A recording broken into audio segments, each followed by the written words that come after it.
Dengan sanadnya Imam Bukhari meriwayatkan daripada Abdullah bin Mas'ud, beliau berkata Rasulullah SAW bersabda, sesungguhnya ahli syurga yang paling akhir masuk syurga dan ahli neraka yang paling akhir keluar daripada neraka ialah seorang lelaki yang keluar dengan mengingsut ataupun merangkak. Maka Tuhannya berkata kepadanya, masuklah engkau ke dalam syurga. Dia pun berkata, Tuhan, syurga penuh. Pada ketika itu Tuhan berkata kepadanya 3 kali seperti itu lagi. Pada setiap kalinya orang itu menjawab, syurga menjawab kepada Tuhan, al-jannatu mal'a, syurga penuh. Barulah kemudian akhir sekali Allah Subhanahu wa taala berkata kepadanya, innalaka mithlad dunya 10 mira, engkau mendapat seperti dunia ini, seperti dunia 10 kali gandanya. Dengan sanadnya Imam Bukhari meriwayatkan daripada Adi bin Hatim, beliau berkata Rasulullah SAW bersabda, tidak ada seorang pun daripada kamu melainkan Tuhannya akan bercakap dengannya dalam keadaan tidak ada di antaranya dengan Tuhannya juru bahasa. Dia akan melihat ke sebelah kanannya, tidak akan dia nampak kecuali apa yang telah dihantarnya terlebih dahulu daripada amalannya, kecuali amalannya yang telah dihantarnya dahulu, yakni semasa di dunia. Dia melihat pula ke kirinya, tidak dia nampak kecuali apa yang telah dihantarnya terlebih dahulu, dan melihat pula ke hadapannya, tidak dia nampak kecuali neraka di hadapannya. Oleh itu, hindarilah neraka walaupun dengan secebis, walaupun dengan secubit buah tamar. Amash dengan sanadnya berkata, Amash dengan sanadnya, yakni dengan sanad tadi juga, dia berkata, ada dalam tambahan, dalam sanad ini ada tambahan, walau bi kalimatin thayyibah, yakni kamu hindarilah neraka walaupun dengan mengucapkan ucapan yang baik. Dengan sanadnya Imam Bukhari meriwayatkan daripada Abdullah, beliau berkata, ada seorang padri Yahudi, pendeta Yahudi, pergi bertemu dengan Nabi SAW. Lalu dia berkata, apabila hari kiamat nanti Allah akan meletakkan langit-langit di atas satu jarinya dan bumi-bumi ini di atas satu jari, langit, air dan tanah di atas satu jari, dan sekalian makhluk di atas satu jari. Kemudian dia menggoncangkannya. Kemudian dia berkata, akulah raja sebenarnya, akulah raja sebenarnya. Sesungguhnya aku melihat Nabi SAW ketawa, suka, sehingga kelihatan gigi-gigi geraham di belakang, di bahagian belakang mulutnya. Ta'ajjuban wa tasdiqan, kerana kagum, hairan, dan kerana membenarkan yang dikata-kata pendeta itu. Kemudian Nabi SAW membaca ayat ini, wama qadarullaha haqqa qadrih, mereka tidak mengenali Allah dengan sebenar-benar kenal. Bumi ini semua sekali berada dalam genggamannya pada hari kiamat nanti, dan langit-langit akan dilipat dengan tangan kanannya. Subhanahu wa ta'ala amma yusyrikun, maha suci Allah dan maha tinggi dia daripada apa yang mereka sekutukan. Dengan sanadnya Imam Bukhari meriwayatkan daripada Safwan bin Muhriz bahawa ada seorang lelaki bertanya Ibnu Umar, bagaimana engkau telah dengar Rasulullah SAW bersabda tentang najwa, yakni bisikan Tuhan ataupun percakapan Tuhan dengan seseorang secara sulit. Itu makna an-najwa.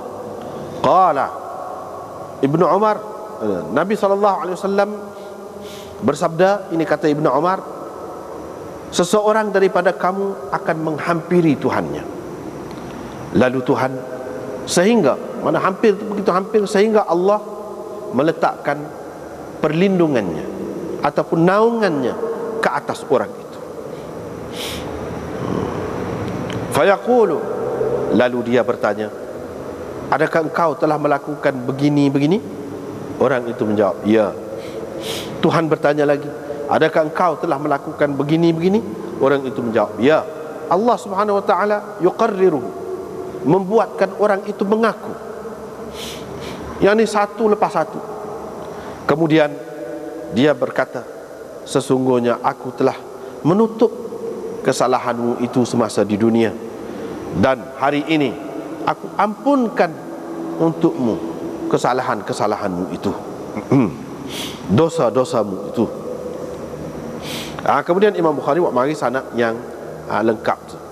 Ini bab firman Allah, wa kallamallahu Musa taklima. Allah telah benar-benar bercakap dengan Musa. Dengan sanadnya Imam Bukhari meriwayatkan daripada Abi Hurairah bahwa Rasulullah sallallahu alaihi wasallam bersabda, Adam dan Musa telah berhujah, telah berbahas. Musa berkata, engkaulah Adam, engkaulah yang telah menyebabkan zuriatmu keluar daripada syurga. Adam kata, engkau Musa, yang Allah telah pilih engkau dengan memberikan kerasulan dan dengan memberikan keistimewaan dapat bercakap dengannya. Kenapa engkau mencela aku? Kerana sesuatu perkara yang telah ditakdirkan ke atasku sebelum lagi aku dijadikan. Ketika itu, dengan berkata begitu, Adam telah mengalahkan Musa dalam berhujah, dalam perbahasan itu. Dengan sanadnya Imam Bukhari meriwayatkan daripada Anas, beliau berkata, Nabi SAW bersabda, orang-orang mukmin akan dihimpunkan pada hari kiamat nanti, lalu mereka berkata, alangkah baiknya kalau kita meminta syafaat kepada Tuhan kita sehingga kita dapat tenang di sini, di tempat kita ini. Mereka pun pergi kepada Adam. Mereka kata kepadanya, engkau Adam, bapa manusia, Allah telah menjadikanmu dengan tangannya, dan Allah telah memerintahkan malaikat bersujud kepadamu dan mengajar engkau nama segala benda. Fashfa' lana, tolonglah, engkau minta tolong, engkau tolong kami dengan minta dengan Tuhan, hatta yurihana, supaya dia menenangkan kami di sini. Pada ketika itu Adam berkata kepada mereka, lastu hunakum, bukan aku orangnya. Wa yadhkuru lahum khati'atahu allati asabah, dan Adam menyebutkan kepada mereka kesilapan yang telah dilakukannya. Dengan sanadnya Imam Bukhari meriwayatkan daripada Anas bin Malik, beliau berkata, pada malam diisrakan Rasulullah sallallahu alaihi wasallam daripada Masjid Kaabah, ada 3 orang datang kepadanya sebelum diberikan wahyu kepadanya ketika beliau, yakni Nabi sallallahu alaihi wasallam, sedang tidur di Masjidil Haram. Yang pertama di antara mereka berkata, yang mana satu? Ayyuhum, yang mana satu? Dia ni di antara mereka ni. Faqala, yang pertama itu berkata, awsatuhum, awsatuhum yakni khairuhum, yang terbaik di antara mereka. Faqala akhiruhum, yang terakhir daripada 3 orang, yang ketiga daripada 3 orang itu kata, khudhu khairah, ambillah yang terbaik di antara mereka yang ada ini. Itulah yang berlaku pada malam itu. Kemudian Nabi tidak nampak lagi mereka, sehingga mereka datang pula kepadanya pada suatu malam yang lain, dalam peristiwa yang dilihat oleh hatinya, hati Nabi. Matanya tidak tidur dan hatinya tidak tidur. Demikianlah para Nabi. Mata mereka tidur, mata dia tidur tadi, wa tanamu ainu, mata dia tidur tetapi hatinya tidak tidur. Demikianlah para Nabi, mata mereka tidur tetapi hati mereka tidak tidur. Falam yukallimuhu, tetapi mereka tidak bercakap dengannya, sehingga mereka mengangkatnya dan meletakkannya dekat dengan telaga Zam-Zam. Selepas itu Jibril lah yang menguruskannya. Di antara mereka itu Jibril yang menguruskan. Jibril pun membelah antara nahrihi, yakni tekuk ni, leher di sini, nahrihi ila labbatihi, hingga sampai ke sini. Hingga sampai ke sini. Dalam riwayat ni lah, hingga sampai ke labbah ni, sini. Kalau kita sakut ni, duduk sini. Sini. Kalau orang pakai kalung pun, ibu kalung tu jatuh sini. Sampai ke situ lah. Itu labbah. Sehingga dia selesai menguruskan dadanya itu dan rongganya, dibasuhnya dengan air Zam-Zam dengan tangannya sehingga dia membersihkan rongganya. Kemudian dibawakan satu bekas daripada emas. Padanya ada bekas lain pula daripada emas yang berisi iman dan hikmah. Jibril pun mengisi dada Nabi sallallahu alaihi wasallam dan rongga Nabi sallallahu alaihi wasallam. Laghadid itu maksudnya urat-urat di lehernya itu, dengan yang tersebut tadi. Thumma atbaqahu, kemudian dikatuknya, kemudian dipertautkan. Thumma araja bihi ila sama'id dunya, kemudian dibawa naik dia ke langit dunia. Lalu Jibril mengetuk salah satu daripada pintu-pintunya. Penghuni langit pun bertanya dia, siapa ini? Jibril berkata, Jibril pun menjawablah, qalu, ini ringkas ni, hadis ringkas. Qalu, mereka tanya, siapa bersamamu itu? Dia menjawab, bersamaku Muhammad. Lalu penghuni langit itu pun tanya, waqad bu'itha, adakah dia telah diutuskan? Jibril menjawab, ya. Qalu, mereka pun berkata, famarhaban bihi wa ahlan, kalau begitu selamat datang kepadanya. Yastabshiru bihi ahlus sama', yani penghuni langit, penghuni langit berasa gembiralah dengan kedatangannya.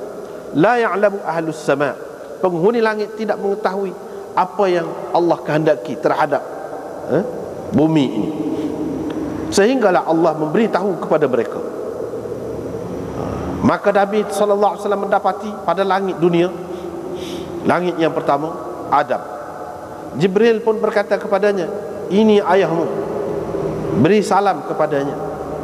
Maka Nabi sallallahu alaihi wasallam beri salam kepadanya dan Adam menjawab salamnya seraya berkata, marhaban wa ahlan bibni, selamat datang kepada anakku. Fa ni'mal ibnu anta, engkaulah sebaik-baik anak.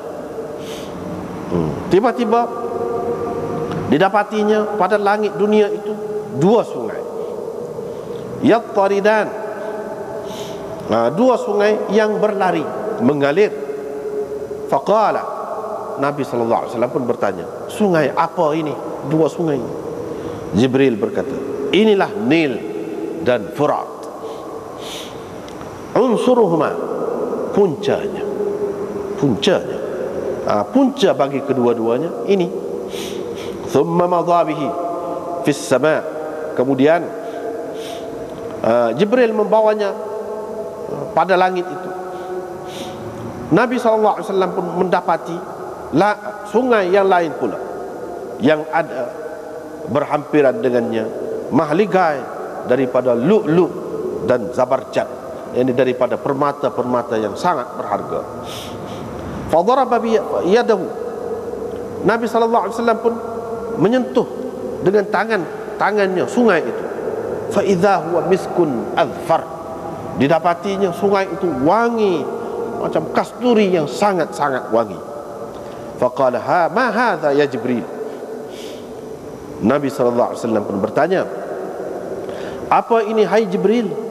Jibril menjawab, inilah dia Al-Kautsar, sungai Kautsar yang telah disimpan oleh Tuhanmu untukmu. Kemudian dia membawanya naik ke langit yang kedua. Malaikat-malaikat pun berkata kepadanya, yakni kepada Jibril, seperti yang dikata pada langit yang pertama. Siapa ini? Jibril pun jawab. Mereka pun kata, siapa bersamamu? Dia jawab, Muhammad. Kemudian mereka bertanya, adakah telah diutuskan? Telah diutuskan kepadanya? Jibril jawab, ya. Mereka pun kata, marhaban bihi wa ahlan, seperti tadi juga, selamat datang. Kemudian Jibril bawa naik pula pada langit yang ketiga. Mereka kata serupa yang dikata oleh penghuni langit yang pertama dan yang kedua. Kemudian dia bawa naik lagi kepada langit yang keempat. Mereka kata lagi kepadanya seperti yang berlaku pada langit sebelum itu. Kemudian dia bawa naik Nabi SAW ke langit yang kelima. Mereka pun kata kepadanya seperti itu juga. Kemudian dia bawa naik lagi ke langit yang keenam. Mereka pun kata kepadanya seperti itu juga. Kemudian dibawa naik lagi ke langit yang ketujuh. Mereka kata seperti itu juga. Pada setiap langit itu ada nabi-nabi. Qad sammahum, dia telah menyebutkan nama-nama mereka. Fa'awaitu minhum, aku ingatlah di antara mereka itu Idris pada yang kedua, langit yang kedua, Harun pada langit yang keempat, dan yang lain pula pada langit yang kelima. Ini aku tak ingat nama dia. Kata perawi ni, bukan Nabi itu tak ingat, perawi. Dan Ibrahim pada langit yang keenam, Musa pada langit yang ketujuh, dengan sebab Allah melebihkannya dengan bercakap-cakap dengannya. Faqala Musa, pada ketika itu Musa berkata, Tuhanku, aku tidak menyangka bahawa akan diangkat, akan ditinggikan seseorang melebihiku. Kemudian Jibril membawa naik tinggi lagi, di atas lagi daripada itu, ke tempat yang tidak diketahui kecuali oleh Allah, sehingga ia sampai ke Sidratul Muntaha. Dan Al-Jabbar Rabbul Izzah menghampirinya, lalu bergayut sehingga hampir kepadanya pada kadar jarak 2 qaus, 2 busar panah, au adna, ataupun lebih hampir lagi daripada itu. 2 hujung anak panah, 2 hujung anak panah, itu makna qab qausain. Au adna, ataupun lebih hampir lagi daripada itu. Lalu Allah mewahyukan kepadanya, dalam apa yang diwahyukan oleh Allah, 50 sembahyang kepada umatnya dalam sehari semalam. Kemudian Nabi SAW turun sehingga sampai kepada Musa. Musa menyekatnya. Lalu dia berkata, wahai Muhammad, apa yang Tuhanmu berikan kepadamu, dengan dia berjanji, dengan dia suruh jagalah hak dia bagi tu. Itu makna ahidah. Bagi dengan suruh jaga hak bagi, itu makna ahidah. Qala, Nabi SAW jawab, Allah telah memberikan kepadaku dengan menyuruh aku menjaganya dengan sebaik-baiknya 50 sembahyang pada tiap-tiap hari, sehari semalam. Musa berkata, sesungguhnya umatmu tidak akan mampu melakukannya.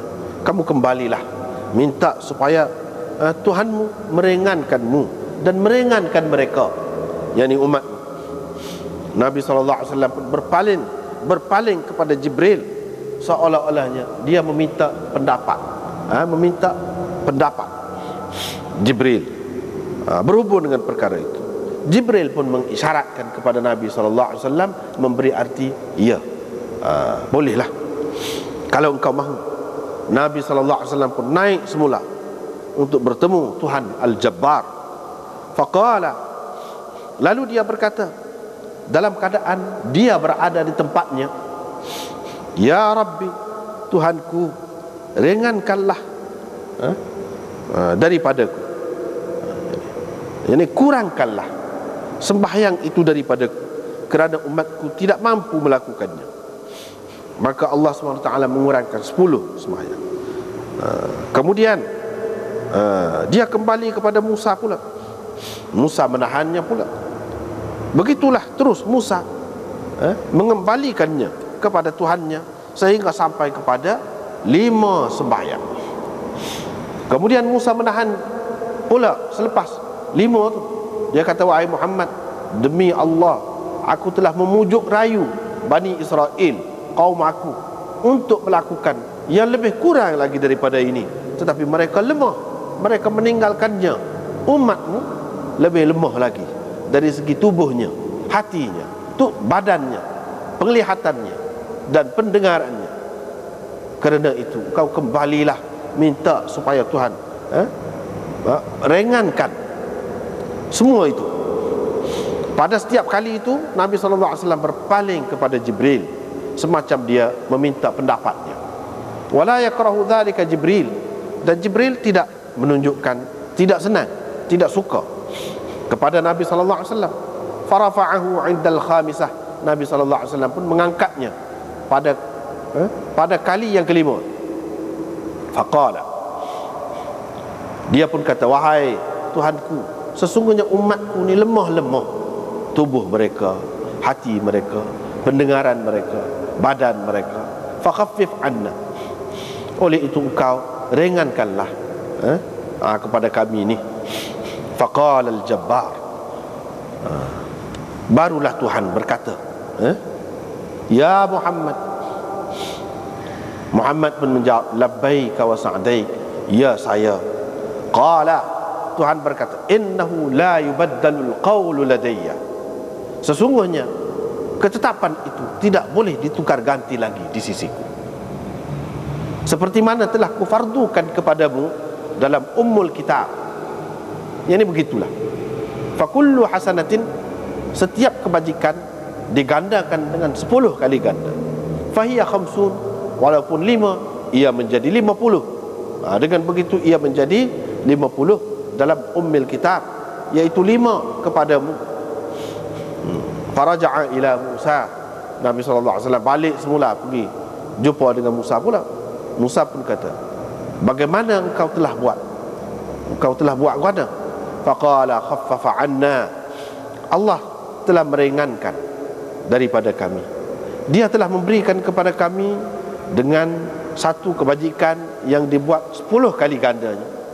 Qala Musa, Musa berkata, sesungguhnya demi Allah, aku telah memujuk rayu Bani Israel untuk melakukan yang kurang lagi daripada ini. Mereka meninggalkannya. Kau kembalilah kepada Tuhanmu, biar dia ringankan lagi. Qala Rasulullah sallallahu alaihi wasallam pun berkata, wahai Musa, sesungguhnya demi Allah, aku telah malu kepada Tuhanku dengan sebab berulang-ulang kali pergi kepadanya. Qala, Musa berkata, fahbit, kalau begitu engkau turunlah, bismillah, dengan nama Allah, fastaiqaza. Kemudian Nabi SAW pun sedar dalam keadaan baginda berada di Masjidil Haram. Kita tengok semula, kita baca saat ni. Kita baca saat ni sebelum daripada bab qaulillah wa kallamallahu Musa taklima, ia masih lagi masuk di bawah bab sebelum ni. Bab sebelum ni jaga dia, iaitu percakapan Tuhan pada hari kiamat dengan nabi-nabi dan selain nabi-nabi. Jadi saya rasa Allah SWT akan bercakap bukan dengan nabi-nabi saja, tetapi dengan orang-orang lain juga. Ni hadis malam ni Allah SWT bercakap dengan orang yang paling akhir masuk syurga dan paling lewat, paling akhir keluar daripada neraka. Allah SWT kecek juga. Iaitu riwayat daripada Abdullah, dia kata Rasulullah SAW bersabda, sesungguhnya orang ahli syurga yang paling akhir masuk syurga dan ahli neraka yang paling akhir keluar neraka ialah rajulun, seorang lelaki. Mana orang lelaki hak paling akhir keluar neraka, dia bukan tina, lelaki. Kecuali kalau kita takwilkan rajul itu dengan makna manusia, tapi itu agak jauh. Kalau kita pakai dengan makna asal dia, dengan makna lelaki lah, dengan makna lelaki.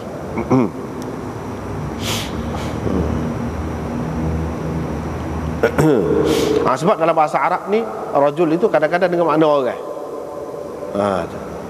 Misalnya kita kata unzur man bil bab rajulun. Misalnya tengok tu siapa dia duduk pintu tu. Ada orang. Orang. Rajulun bil bab. Orang. Bukan makna orang lelaki, tak mesti yang mana tahu lelaki ke perempuan. Orang lah. Dia guna gitu. Tetapi makna asal dianya rajul iaitu orang lelaki. Orang lelaki. Dia sebut rajul sebab apa? Sebab hak ni hak mukallaf. Rajul ini maknanya orang yang sudah balik, baru dia panggil rajul. Kalau tak balik lagi, orang tidak panggil rajul. Sebab itulah dalam Quran disebutkan, maka Muhammadun aba ahadim min rijalikum walakin Rasulullah wa khataman nabiyyin. Muhammad itu bukan ayah kepada mana-mana rajul di antara kamu. Mana rijal, rajul itu mana hak sudah balik. Bukan makna anak Nabi hak lelaki, tak ada. Ada, tapi mati kecil belakang, tak ada balik. Sebab tu dia nafikan dalam ayat tu maknanya hak siapa balik tak ada. Hak kecil ada. Ini menunjukkan bahawa masuk neraka apa semua ni yang terlibatnya iaitu hak sudah balik, hak sudah akil balik, yakni hak sudah mukallaf. Seorang lelaki yang keluar dengan mengesuk habuan. Mengesuk ni heret punggung lah. Sebab budak-budak tu hak tak boleh berjalan lagi. Mengesuk. Ada yang menterjemahkan habuan itu dengan makna mengesuk. Kalau mengesuk lagu tu lah heret punggung tu. Ada juga yang menterjemahkan habuan itu dengan makna mengangkok. Kalau mengangkok sebab budak tu lah juga tak boleh nak berdiri, dia boleh mengangkok. Hak tu. Kedua-duanya boleh dipakai. Sebabnya ada kalanya dengan ngesok, ada kalanya dengan ngakok gitu. Sebab budak lah, ada kalanya dia mengesok, ada kalanya dia mengangkok. Dalam keadaan orang itu tidak boleh berdiri, berjalan molek, begitulah keadaannya. Seperti kanak-kanak lagu tu. Orang ni pun begitu. Tuhan pun kata kepada dia, masuklah dalam syurga. Dia pun kata, Tuhan, kata dia, syurga penuh dah. Dia kata mal'a, penuh. Yang ni penuh dah. Dia nampak gitulah, dia perasan gitu. Hadis ni adalah hadis yang mukhtasar, ringkas. Kita sudah jumpa dah dulu dalam Bukhari ni juga, pada muka surat sini dia tulis marral hadis fi safhah 972. Sana lebih detail disebutkan. Lebih detail. Kita tengok 972.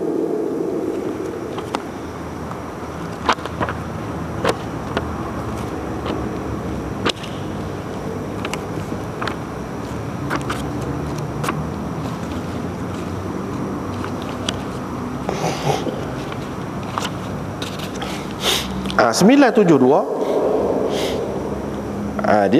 ni riwayat daripada Abdullah bin Mas'ud, daripada Abdullah bin Mas'ud juga, tapi perawi meringkaskan hadis di situ. Di sini tidak, lebih panjang.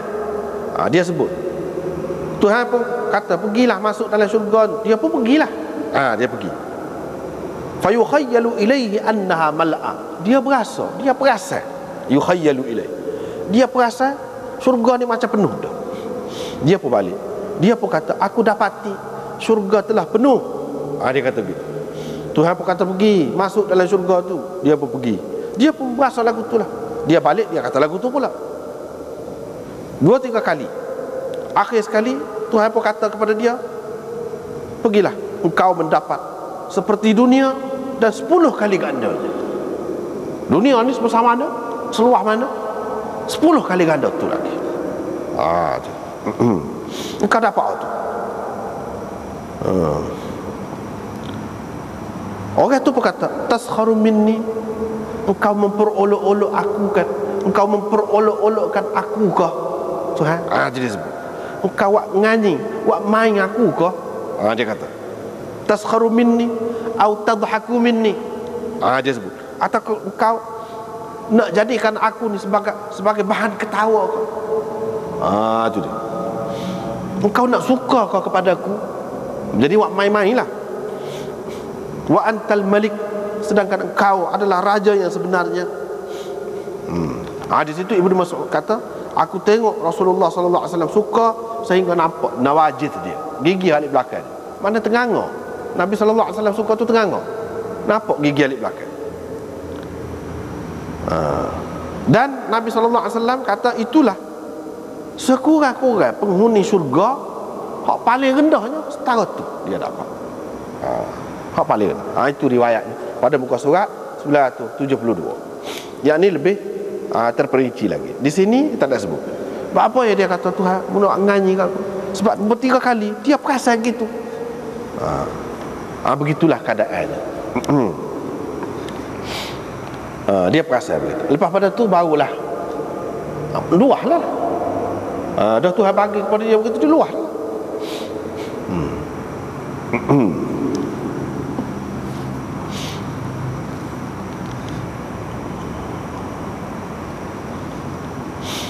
Lepas tu maknanya sini nak ayatnya kepada dia, Allah SWT kata kepada dia, kata masuklah syurga. Mana Tuhan kecek dengan dia lah tu. Tuhan kecek, Tuhan kata-kata dia kepada dia, kecek lah. Bukan Tuhan ilhamkan kepada dia, tak, Tuhan kata kepada dia. Tuhan katakan masuklah ke dalam syurga. Itu makna Tuhan kecek. Tuhan bercakap. Dia bercakap ni bukan dengan nabi-nabi saja. Esok dia kecek dengan orang yang tidak nabi pun dia kecek. Macam di sini orang yang paling akhir masuk ke dalam syurga pun dia kecek. Begitulah mana percakapannya. Lepas tu orang tu faham. Apa hal? Kalam Allah tu lagu mana? Allah saja yang tahu. Hak pada masa tu dia kecek lagu mana? Kalau lah ni kita boleh katalah dalam Quran kata kalamullah. Kalamullah Quran, itulah Quran. Kalamullah. Hak akan datang, hak dia kecek lagu mana? Akan nyata lagu mana? Tak tahu. Tapi orang tu faham. Orang tu faham. Seperti mana manusia ni faham. Kalau lapar nak makan, dia faham, ambil makan dia. Kalau nak wisapa sana dia kena bergerak, dia kena gerak. Manusia faham gitu. Faham kan? Boleh buat. Begitulah. Seterusnya riwayat daripada Adi bin Hatim. Beliau berkata Rasulullah sallallahu alaihi wasallam bersabda, dia kata tak ada seorang pun daripada kamu, mana semua sekali, melainkan Tuhan akan kecek dengan dia. Ramah benar manusia tu. Tuhan nak kecek lagu mana ramah ni? Tak boleh, tak usah duduk muskil lah tu. Allah SWT boleh kecek. Dalam ayat Quran, la yukallimuhumullah, Tuhan tak kecek dengan mereka itu. Ada sebutkan Tuhan tak kecek pada hari kiamat nanti. Lagu mana? Ini kata kecek. Ada dah orang muskil di zaman sahabat dulu pun. Nabi SAW kata, hak kata Allah SWT tak kecek tu, tak kecek dengan cara baik, tak kecek yang memberi arti sesuatu munafaat, faedah kepadanya. Bukan makna tak kecek langsung. Ada juga kecek. Kecek tu mesti ada. Hak maksud di sini semua dia kecek tu kecek macam-macam lah, sesuai dengan keadaan orang, sesuai dengan keadaan orang. Dalam keadaan lagu mana? Tak ada juru bahasa, tak ada orang tengah. Allah SWT kira sendiri dengan orang tu, tanya sendiri. Dalam keadaan seperti dalam Quran sebut, kulit dia, kaki dia, tangan dia, semua bulu-bulu dia, hak sudah gugur pun kita pun tak tahu mana nak perginya. Rambut dia, dan sebagainya, semua kecek. Tak boleh nak buat apa dah. Pada ketika tu semua kecek, semua royak. Lagu mana kamu royak selalu, pura-pura royak berlaku. Kita tak faham sekarang ni macam mana boleh royak berlaku tu. Tapi kalau kita nak mudah faham lah, mungkin kita kata kalau ada dah orang ambil gambar kita, rakam gambar kita, rakam suara kita, suara dengan gambar saja, kalau tunjuk tu pun padan ada pening kita. Apalagi kalau hak lain-lain lagi, tak tahu dalam bentuk lagu mana. Itu makna dia rakam. Bulu rakam, kulit rakam, kuku rakam, semua rakam. Saya dia akan waktu baik lah sebagai saksi belakang. Allah SWT tanya dia, tak ada terjemahan, turjuman, juru bahasa tak ada. Dia tak boleh nak buat apa. Tengok alik kanan, tak ada nampak kecuali hak atas dululah. Maknanya hak kita duduk buat ni, hidup ni untuk persediaan akan datang. Simpanan kita hak akan datang. Hak itulah yang berguna kepada kita. Baik buruk pun tu, dia tidak nampak kecuali amalan dia. Hak dia sudah hantar dulu. Itu makna qaddamah. Hak itulah dalam Quran disebut wal tanzur nafsum ma qaddamat lighad. Ma qaddamat juga. Sini pun ma qaddama bin amali. Cuba tengok. Kalau kita cari hadis sahih ni kan, cari Quran, kita akan jumpa. Akan ada. Quran pun lagu tu juga.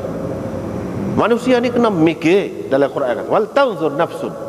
Manusia kena mikir ma qaddamat lighad. Apa yang telah dia hantar dahulu untuk hari besok dia. Dia kena mikir. Hak ni pun dia akan nampak. Tak ada nampak kecuali hak dia hantar. Tengok alik kiri, tak ada nampak juga kecuali hak dia hantar. Jadi kalau kanan kiri ni, dalam hadis sebut saya kanan ni hak molek, kiri ni hak tak molek lah. Maknanya hak nampak tadi alik kanan tu hak dia hantar dulu, hak molek-molek. Alik kiri tu nampak hak dia hantar dulu, hak tak molek. Gitulah. Lepas tu tengok depan, tak ada nampak kecuali neraka saja. Neraka hak nampak. Hak tu mesti kena ada. Kok mana-mana Nabi siapa pun kena lalu kot tu. Supaya nak pergi ke akhirat kena mari dunia ni dulu. Supaya tu juga nak pergi masuk dalam syurga ke, dia mesti kena lalu kot neraka. Seseolahnya tu yang dikatakan sirat tu duduk atas neraka, jadi jambatan. Neraka tu duduk bawah. Mesti kena lalu kot. Tak ada jalan lain. Tak ada jalan lain. Semua lalu kot. Cuma antara berasa ke tidak berasa. Kalau kita kata laut kan, laut lah.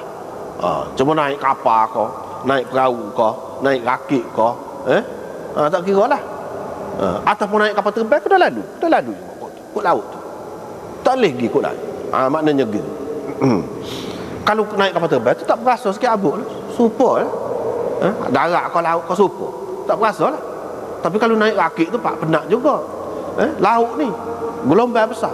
Kalau naik kapal besar lain pula. Begitulah keadaan. Tapi kena lalu kot mana-mana.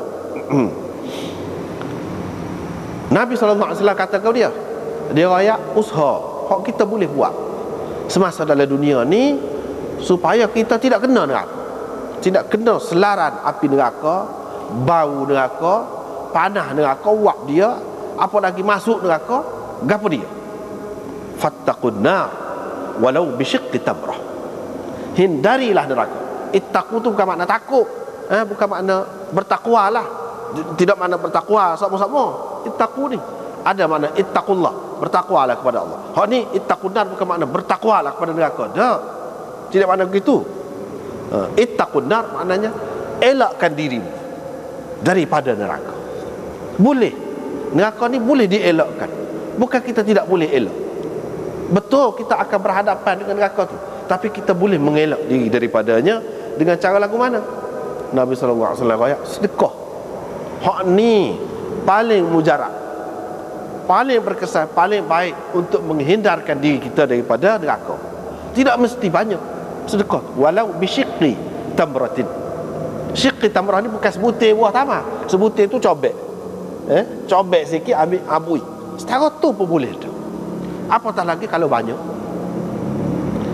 Kita jangan ingat sikit pada dah. Tidak gitu. Masalahnya kejahatan kita pun hak tak molek tu pun banyak juga. Hak duk eret alah ke neraka banyak juga. Dengan sebab itu hak ni dia rakyat paling tidak tak boleh bui setara ni. Paling tidak. Jangan kita berasa tak ada faedah. Kepada orang yang lapas cubit tu pun cukup bermakna. Cukup bermakna. Takkanlah kita nak wis banyak tu dalam keadaan kita ada lebih lagi. Biar kenyal lah. Wis cubit tu tidak kenyal, tapi bolehlah kita kata rasa juga makanan. Maknanya ada kesan. Ada kesan kepada orang. Sebab apa dia sebut ni? Ittaqun nar walau bisyiqqi tamrah. Dia sebut buat molek, beri sedekah.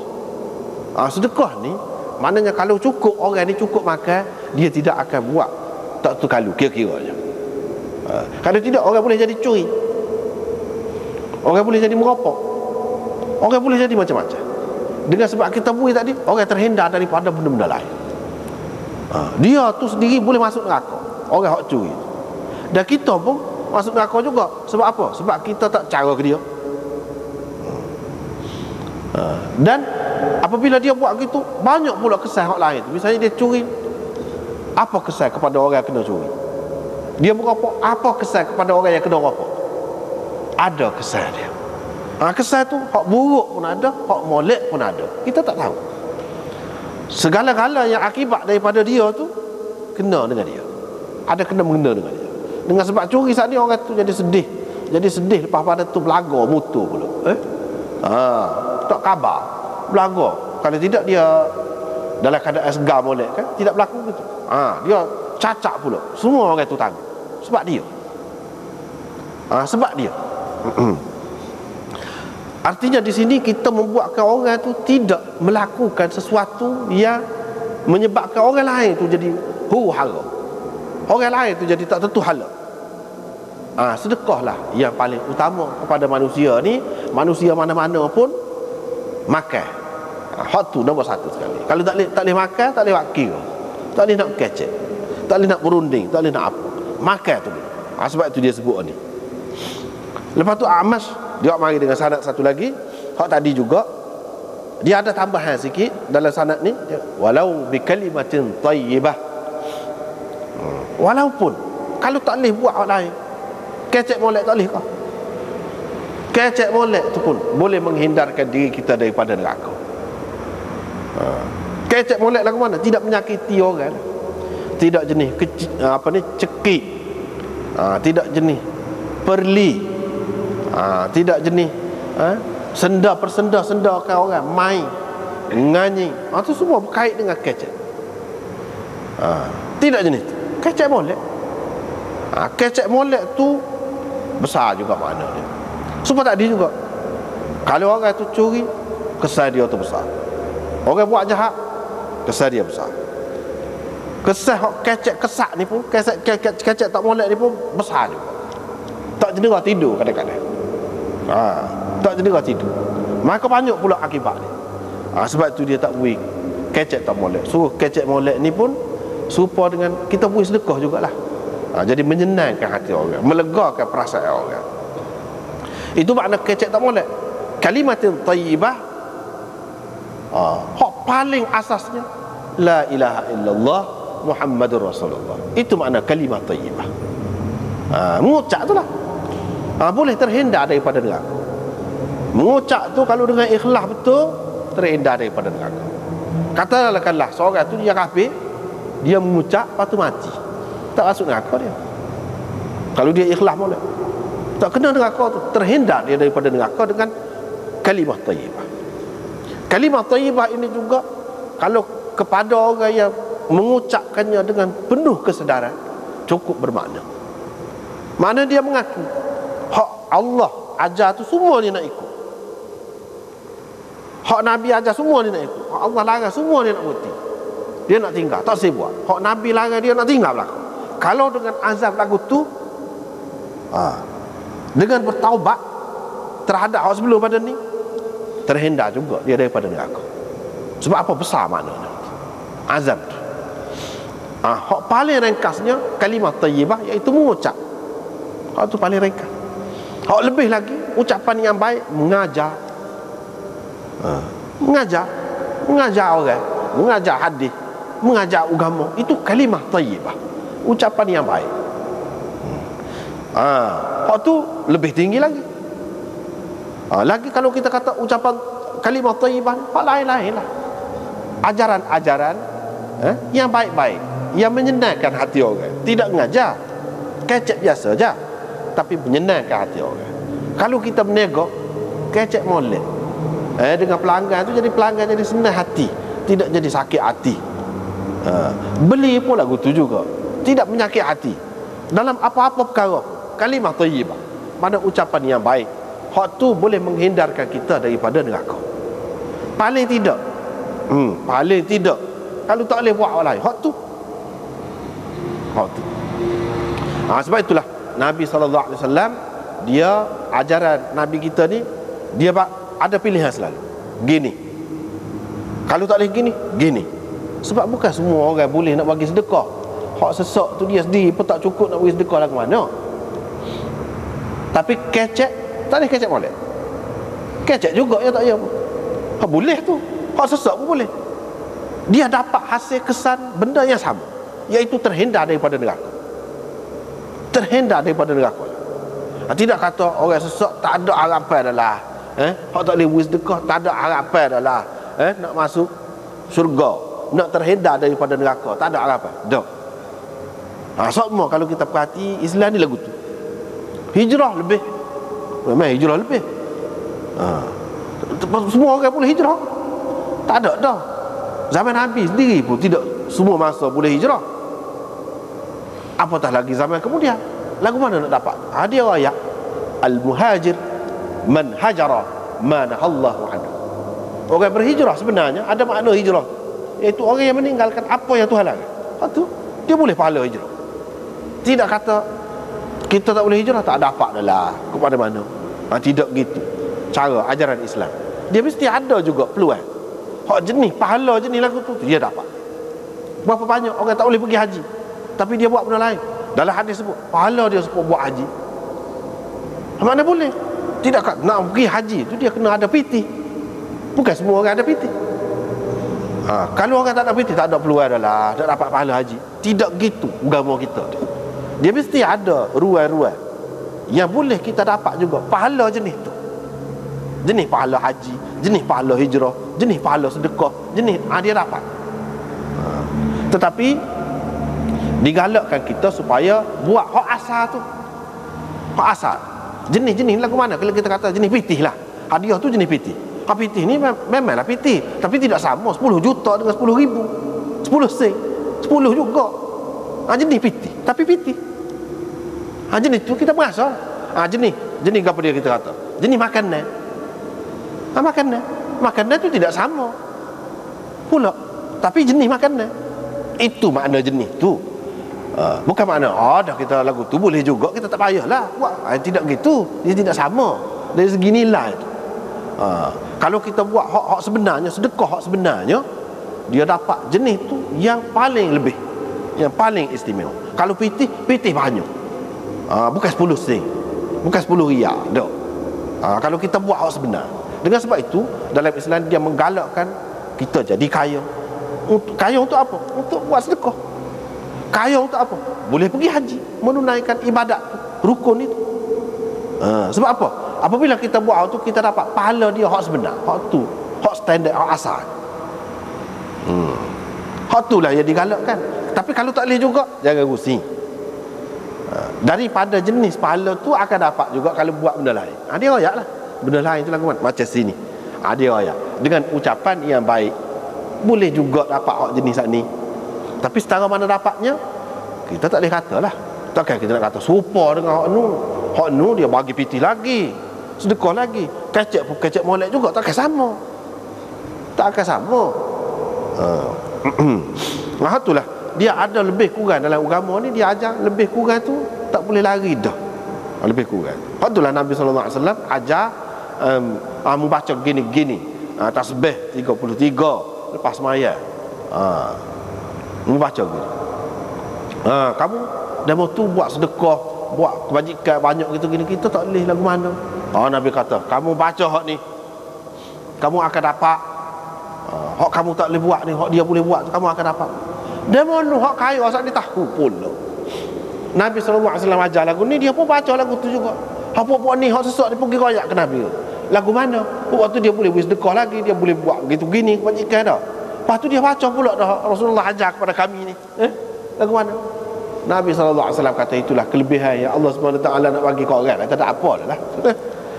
Dia lebih dah lah.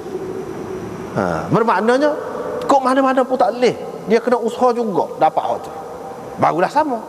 Kecuali orang tu orang tu dia beri sedekah saja, hak ni dia tak buat, mungkin boleh sama. Tapi kalau dia buat belakang, lebih dia dah lah. Lebih dia. Hak tu Nabi SAW terima sendiri. Mana dalam Islam ni gitu. Lepas tu kita kata lebih lah dia. Nak awak nak. Hak tu kita boleh usaha tu. kita boleh usaha. Usaha lah. Kalau tak boleh juga, dengan niat kita, mudah-mudahan Allah SWT bagi juga. Agak gitu je lah. Agak gitu.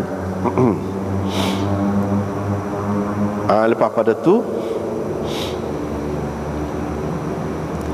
ni cerita Yahudi ni, pendeta Yahudi ni mari berjumpa dengan Nabi SAW.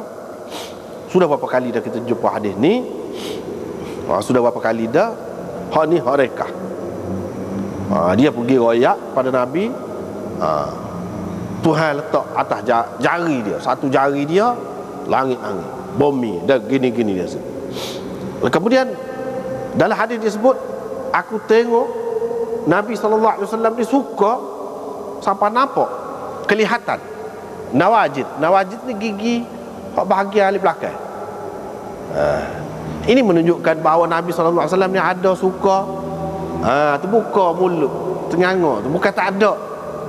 Tapi biasanya tidak, biasanya dia senyum saja, gitulah. Tapi ada juga ketikanya dia suka tu tenganga gitu.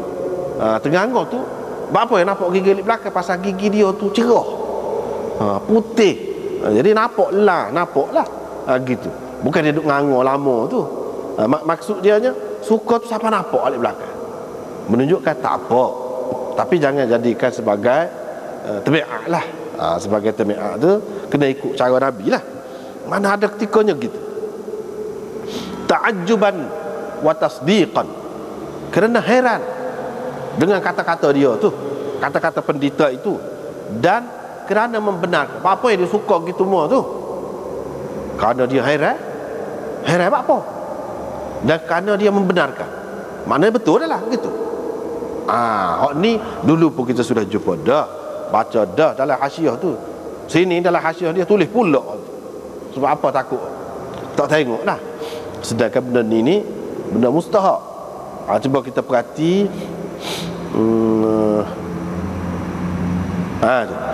Hasyiah nombor 8. Hasyiah nombor 8. Nabi SAW suka. Di sini dia suka. Dhahika yadhaku. Mana suka tadi kan? Dan dia tenganga. Kalau tidak tenganga, macam mana nak nampak gigi di belakang tu? Itu mana tenganga. Yang kedua dia sebut suka. Suka-suka ni hak bunyi tu. Maknanya tak betul kalau orang kata Nabi SAW dia suka tak aja bunyi, dia senyum saja. Tak betul lah, betul. Sebab dalam hadis disebut, dia sebut Nabi yadhaku, suka ni makna bunyi. Lepas tu tenganga mulut dia. Tak apalah tu. Kita nak sini hasyiah nombor 8, cuba tengok. Zahir kalau kita tengok hadis ni, macam Nabi SAW membenarkan pendeta itu. Waqila, ada ulama kata dia bukan membenarkan, dia menolak ni. Dia menolak ni. Nabi SAW menolak yang ni kata-kata pendeta itu. Wa qawluhu inkarun wa inkarun huwa raddun lahu. Wa inkarun, maknanya ini Nabi nak tolak dan bantah terhadap su'i i'tiqadihi, yakni i'tiqadnya yang tak betul.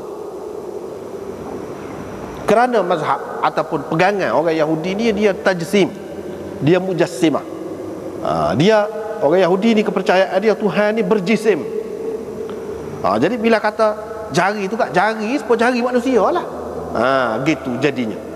Dengan sebab itu Nabi SAW suka di sini, sampai tenganga tu bukan makna dia suka kena, suka lemah ke demon ni. Dia suka ni dua macam kan. Tidak semesti suka tu suka makna kena. Boleh jadi suka tu suka dengan lemah. Setara tu demon ni. Tuk guru demon. Setara ni. Mana Tuhan ni akhirnya jadi serupa makhluk juga. Gitu. Lepas tu dia kata wa qawluhu tasdiqan lahu. Dan dalam hadis dia sebut sebagai membenarkan kata-kata pendeta itu. Dia kata innama huwa min kalamir rawi ala fahmihi. Ini sebenarnya kalam perawi, bukan kalam Ibnu Mas'ud. Nak kata kalam Nabi, tentu bukan Nabi royak ni. Nabi tak ada gapo Nabi yang berlaku kepada Nabi suka gitu. Hak royak ni Ibnu Mas'ud. Jadi betul ke Ibnu Mas'ud kata Nabi SAW membenarkan hak pendeta Yahudi itu, betul ke Ibnu Mas'ud kata begitu? Jadi ramai ulama, dan kita setuju dengan hak ni, kita setuju dengan hak ni, iaitu hak ni bukan Ibnu Mas'ud kata pun. Tasdiqan itu, ta'ajjuban itu, hak tu ya. Nabi suka tu ya, tapi Nabi membenarkan itu tidak. Ini orang panggil hadis mudraj minar rawi. Hak bahagian ni perawi itu dia tambah. Kadang-kadang orang kan bila kecek dia tambah sikit, dia tidak sepenuhnya. Nak cari hak sepenuhnya tepat tu payah kat lah. Dia tambah. Kadang-kadang hak tambah tu berdasarkan apa yang dia faham. Dah suka maknanya kena lah. Kena apa? Dah betul lah. Tak betul kena. Dia faham gitu. Bila dia faham daripada suka tu kena, maka dia pun kata Nabi membenarkan. Padahal Nabi tidak membenarkan. Nabi menyatakan lemah dia. Khattabi kata, ini salah seorang ulama hadis besar ni, dia kata kebanyakan perawi hadis ini tidak ada menyebutkan tasdiqan ini, tak ada sebut ni. Kita nak tahu mana yang kita kata ini tambahan perawi, hadis ini mudraj, bahagian saat itu adalah tambahan perawi. Kita nak tahu mana. Kita tahunya kita tengok hadis ni riwayat Ibnu Mas'ud juga tempat lain banyak tak ada ni. Bukan semua ada. Daripada kalau semua ada, maka kita kata memang gitu sungguhlah Ibnu Mas'ud katanya. Bila tidak semua, kita boleh kata hak ni boleh jadi dia faham sendiri. Ini termasuk dalam waham lah ni, waham perawi. Termasuk dalam waham. Dia fikir bila Nabi suka tu makna kena, padahal tidak semesti suka tu kena. Ada kalanya kita suka, kita lemah ke dia. Kan? Kita suka tu lemah. Begitu juga di sini. Dia faham gitu. Banyak tempat lah dalam kitab-kitab hadis yang sahih, yang tinggi pun dia ada benda-benda ni tidak menafikan, tidak bercanggah dengan kitab tu, kesahihan ataupun ketinggian kedudukan dia tu bukanlah maknanya menjejaskan, tidak. Dia boleh ada benda-benda yang seumpama ini dalam kitab tinggi setara kitab Bukhari ni pun dia boleh ada. Tu nak ayatnya. Sebab kitab hadis ni kita ayat sok bodoh, dia tidak Quran. Quran tak boleh kita kata lagu tu lafaz ni sebutin ni waham, keliru. Tak boleh lagu tu. Hak ni sebutin ni salah, tak boleh. Tak boleh. Kita nak kata salah ke siapa dia salah? Mana ada sanadnya? Kalau hadis ni dia ada sanad dia. Perawi-perawi itu dia orang dia boleh tersalah, boleh tersasul, boleh terlupa, boleh keliru. Kita kata dia lah salah seorang perawi. Kalau kita tak boleh kata dengan tepat, kadang-kadang boleh juga kata dia ni hak keliru. Ada. Kadang-kadang kita tak boleh kata sebab serupa je perawi dan tidak ada petunjuk daripada hadis-hadis riwayat lain, tak ada petunjuk dia ni. Maka kita kata salah seorang perawi dia lah, tak tahulah mana-mana. Tak tahu siapa. Imam Bukhari ke, tok guru dia ke, tok guru pada tok guru dia ke, tok guru pada tok guru pada tok guru dia ke, tak tahulah waktu tu. Tapi orang dia boleh berlaku. Contohnya sini tengok, ni hadis Bukhari, ulama ada kata lagu tu. Jadi bermakna bahagian tu hak tasdiqan itu, dengan ada tasdiqan itu hak tu dhaif lah, tak kemah lah tu. Bukan semua hadis tu, tak keseluruhannya dah bahagian tu. Jadi kalau orang kata dalam Bukhari ni ada hak dhaif, boleh jadi dalam bentuk tadi, satu bahagian yang dipertikaikan oleh ulama, hak tu yang dikatakan dhaif. Ataupun macam-macam lah bentuk lain itu, salah satunya hak tu lah, salah satunya begitu. Kita tidak boleh menafikan, kita tidak boleh tolak. Sebab apa? Kalau kita tengok dalam syarah-syarah ni, lagu tu dia sebut. Ni dia kata perawi tu, tambahan perawi, dia faham sendiri. Dia faham daripada Nabi suka tu, makna Nabi kira-kiranya kena. Apa lagi dia baca? Wa ma qadarullaha haqqa qadrihi. Wa ma qadarullaha haqqa qadrihi. Ini Nabi baca ayat ni jelas menunjukkan Nabi tidak kena. Ta'ajuban itu dia heran. Maknanya orang alim besar, ketua agama setara ni, dia bukan setuju, dia bukan membenarkan. Kalau dia membenarkan, apa makna dia baca ayat ni? Wa ma qadarullah haqqa qadrihi. Mana kalau betul, dah mana kena molek adalah Tuhan. Ni mereka tu tidak kenal betul Tuhan. Sebab tu jadi lagu tu. Mereka tidak mengenali Allah dengan sebenar-benarnya.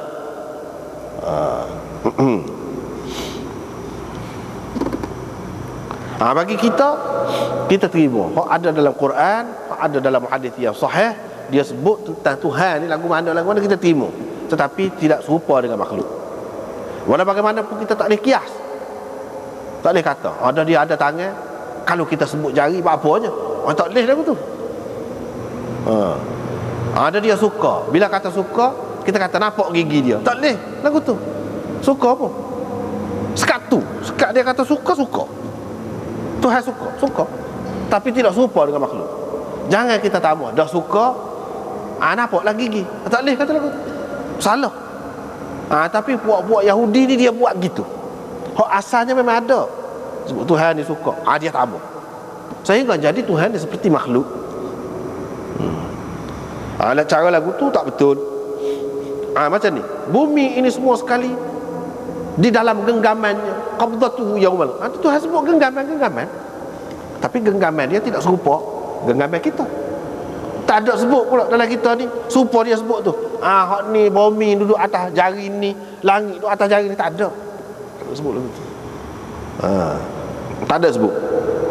Hak adanya genggaman ada.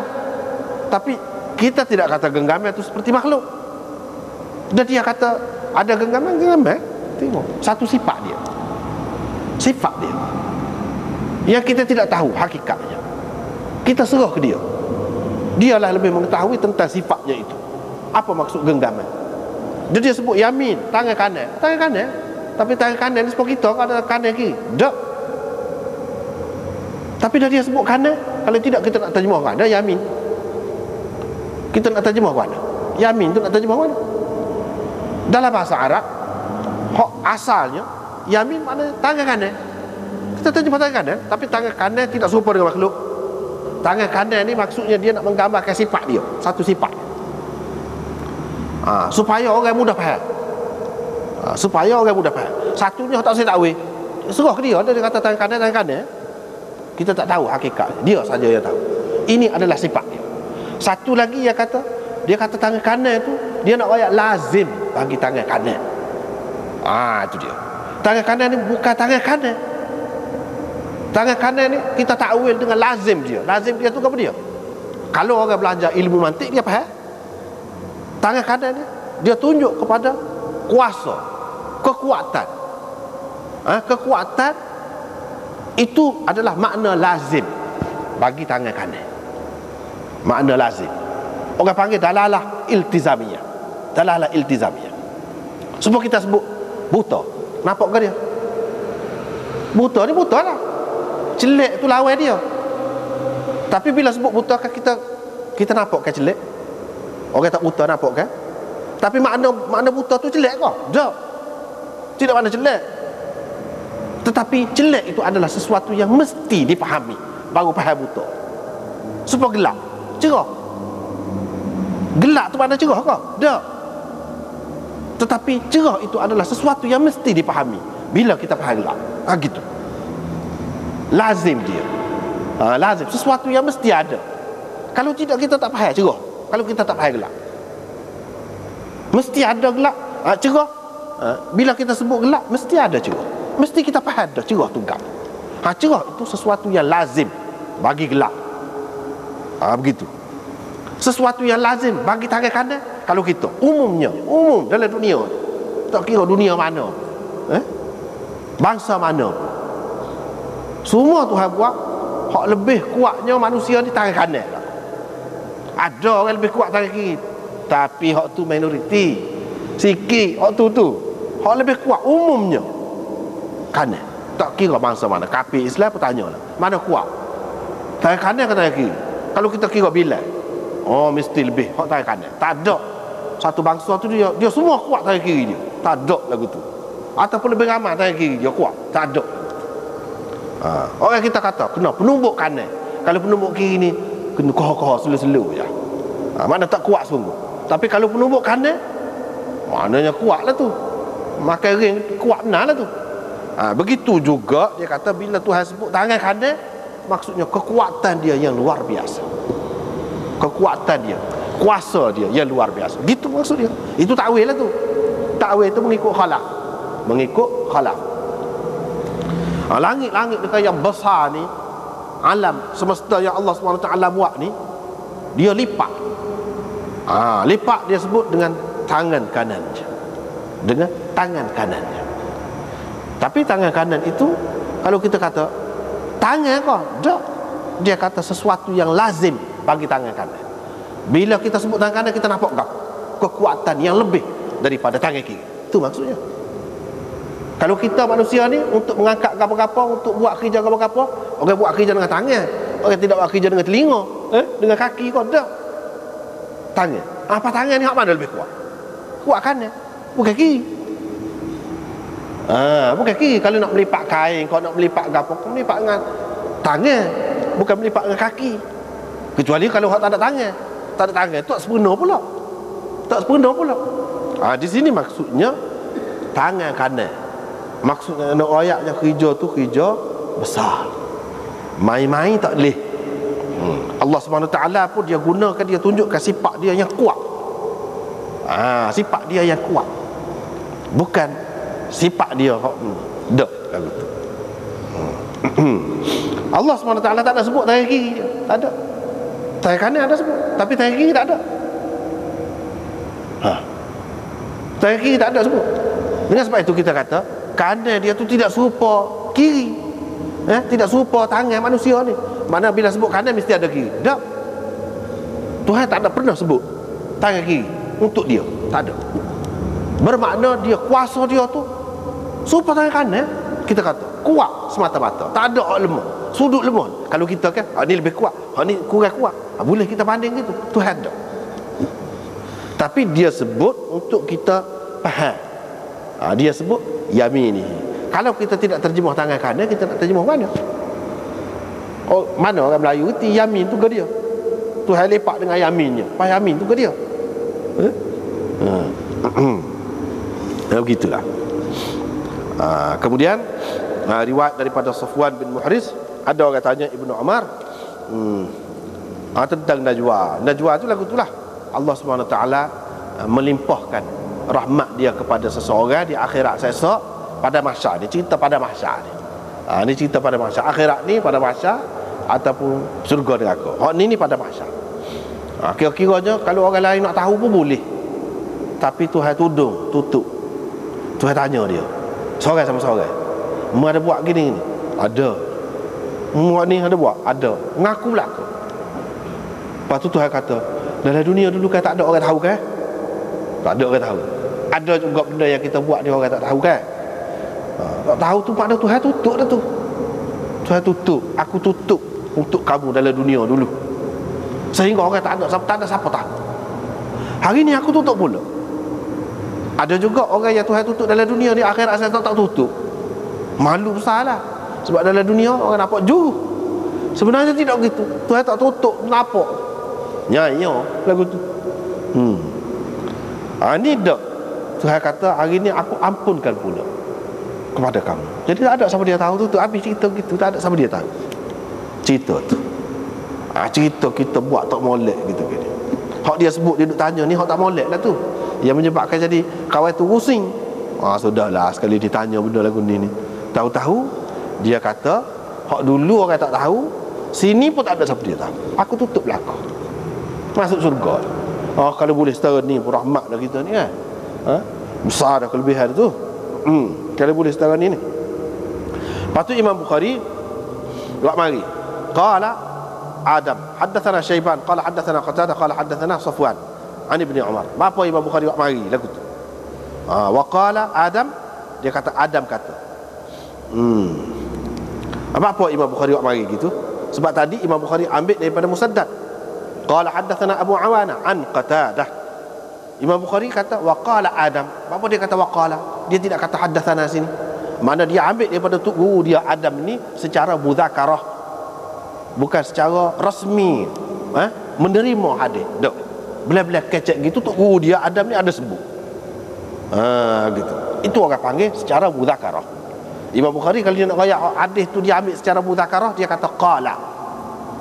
Kalau dia dengar secara rasmi, terima hadis gitu tu dia pun secara rasmi duduk nak menyampaikan hadis, itu haddatsana. Itu cara dia. Apa dia mari Adam ni? Haddatsana Syaiban qala haddatsana Qatadah. Sebab Qatadah itu dia mudallis. Dalam riwayat Musaddad tadi, Qatadah ni dia meriwayatkan secara an-anah daripada Safwan. Qatadah an Safwan bin Muhris. Seorang mudallis kalau dia meriwayatkan secara an, kita tak boleh harap. Imam Bukhari kalau dia ambil daripada mudallis, mesti dia ada alasan.